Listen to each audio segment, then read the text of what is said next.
जय माता दी मित्रों, आज हम पढ़ने वाले हैं श्री दुर्गा सप्तशती का 7वां अध्याय। 7वें अध्याय में क्या है, चंड और मुंड का वध का वर्णन किया गया है। मैं मातंगी देवी का ध्यान करता हूँ। वे रत्न में सिंहासन पर बैठकर पढ़ते हुए तोते का मधुर शब्द सुन रही हैं। उनके शरीर का वर्ण श्याम है।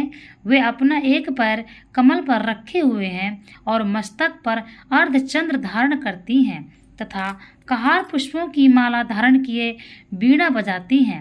उनके अंग में कसी हुई चोली शोभा पा रही है। वे लाल रंग की साड़ी पहने हाथ में शंख में पात्र लिए हुए हैं।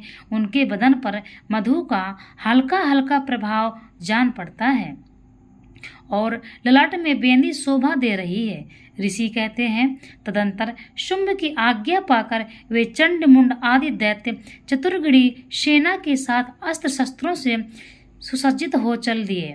फिर गिरिराज हिमालय के स्वर्ण में ऊंचे शिखर पर पहुंचकर उन्होंने सिंह पर बैठी देवी को देखा। वे मंद मंद मुस्कुरा रही थीं। उन्हें देखकर दैत्य लोग तत्परता से पकड़ने का उद्योग करने लगे। किसी ने धनुष तान लिया, किसी ने तलवार संभाली और कुछ लोग देवी के पास आकर खड़े हो गए।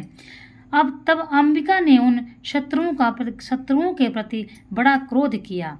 उस समय क्रोध के कारण उनका मुख काला पड़ गया, ललाट में भौवें टेढ़ी हो गईं और वहां से तुरंत विकराल मुखी काली प्रकट हो गए, जो तलवार और पास लिए हुए थीं। वे विचित्र खड़वांग धारण किए और चीते के चर्म की साड़ी पहने नरमुंडों की माला से विभूषित थीं। उनके शरीर का मांस सूख गया था, केवल हड्डियों का ढांचा था, जिससे वे अत्यंत भयंकर जान पड़ती थीं। उनका मुख बहुत विशाल था। जीभ लपलपाने के कारण वह और भी डरावनी प्रतीत हो रही थी। उनकी आंखें भीतर को धसी हुई थीं, कुछ लाल थीं।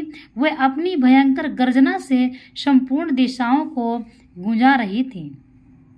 बड़े बड़े दैत्यों का वध करती हुई कालिका देवी बड़े वेग से दैत्यों की उस सेना पर टूट पड़ी और उन सबको भक्षण करने लगी। कालिका देवी सेना का भक्षण कर रही हैं। वे पार्श्वरक्षकों, अंकुशधारी महावतों, योद्धाओं और घंटा सहित कितने ही हाथियों को एक ही हाथ से पकड़कर मुंह में डाल लेती थी।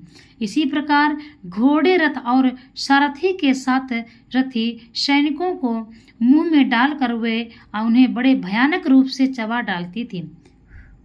किसी के बाल पकड़ लेती, किसी का गला दबा देती और किसी को पैरों से कुचल डालती और किसी को छाती से धक्के से गिराकर मार देती। वे असुरों के छोटे बड़े बड़े अस्त्र शस्त्र मुंह से पकड़ लेती और रोष में भरकर उनको दांतों से पीस डालती। काली ने भगवान एवं दुरात्मा दैत्यों की वह सारी सेना रौंद डाली, खा डाली और कितनों को मार भगाया। कोई तलवार के घाट उतारे गए और कोई खड़वांग से पीटे गए और कहीं ही असुर दांतों के अग्रभाग से कुचले जाकर मृत्यु को प्राप्त हुए। इस प्रकार देवी ने असुरों की उस सारी सेना को क्षण भर में मार गिराया। यह देख चंड उन अत्यंत भयानक काली देवी की ओर दौड़ा तथा महादैत्य मुंड ने भी अत्यंत भयंकर बाणों की वर्षा से तथा हजारों बार चलाए हुए चक्रों से उन भयानक नेत्रों वाली देवी को आच्छादित कर दिया। वे अनेकों चक्र देवी के मुख में समाते हुए ऐसे जान पड़े मानो सूर्य के बहुतेरे मंडल बादलों के उदर में प्रवेश कर रहे हों।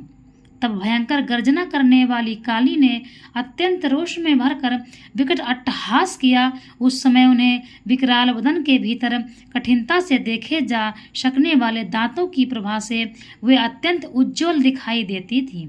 देवी ने बहुत बड़ी तलवार हाथ में ली, हंक का उच्चारण करके चंड पर धावा किया और उसके केस पकड़कर उसी तलवार से उसका मस्तक काट डाला।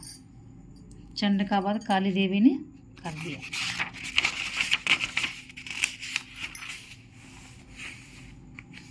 चंड को मारा गया देखकर मुंड भी देवी की ओर दौड़ा। तब देवी ने रोष में भरकर उसे भी तलवार से घायल करके धरती पर सुला दिया। महापराक्रमी चंड और मुंड को मारा गया देख मरने से बची हुई बाकी सेना भय से व्याकुल हो चारों ओर भाग गई। तदंतर काली ने चंड और मुंड का मस्तक हाथ में ले चंडिका के पास जाकर प्रचंड अट्टहास करते हुए कहा, देवी, मैंने चंड और मुंड नामक इन दो महापशुओं को तुम्हें भेंट किया है। अब युद्ध यज्ञ में तुम शुंभ और निशुंभ का स्वयं ही वध करना। ऋषि कहते हैं, वहां लाए हुए उन चंड मुंड नामक महादैत्यों को देखकर कल्याणमयी चंडी ने काली से मधुरवाणी में कहा, देवी, तुम चंड और मुंड को लेकर मेरे पास आई हो, इसलिए संसार में चंड चामुंडा के नाम से तुम्हारी ख्याति होगी।